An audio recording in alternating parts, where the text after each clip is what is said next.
If you'll be writing a paper and have been directed to this location for APA citing details, then you'll definitely want to watch this video to the end to ensure that you've got your bases covered.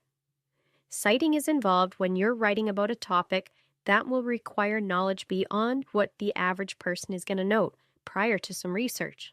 Citing is formally acknowledging where your additional information came from. Your teacher will be looking for citing in two parts: the in-text citations and the list of works cited. The in-text citations, as you probably guess, is where the citations are found in your paper's text. The works cited list is found at the end of your paper and is clearly identified. The works cited list starts with any AI source that you used, if applicable, and then continues with the remaining sources, all listed alphabetically based on the surname of the author. Here are some examples of in-text citation, highlighted for you to notice them, but of course you wouldn't highlight your in-text citations within your own paper.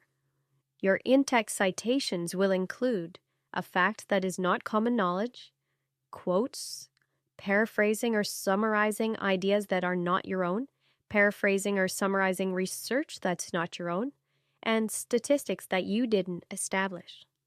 So let's take a look at some samples here. Our first in-text citation shows the authors, the date of publication, and the page number in which this is found for a direct quote.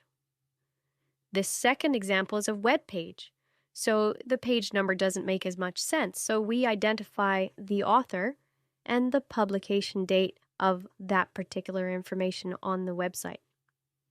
The third example here is one in which we've already pointed out the author at the beginning of this sentence, Esposito et al., and so we only include the date and the page numbers.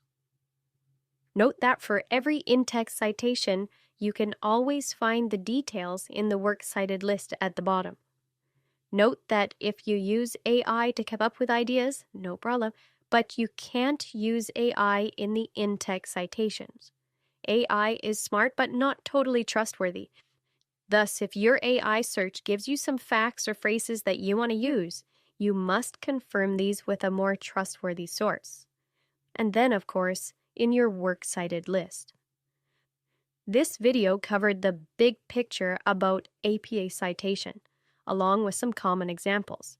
If your sources include items that are not covered here, simply Google APA citation notation for whatever your source is. You're also welcome to use various citation generators that are available to get your formatting perfect. The main point of getting you to properly cite your work is so you can learn how to put together higher level information and arguments based on research, and you always appropriately acknowledge the research.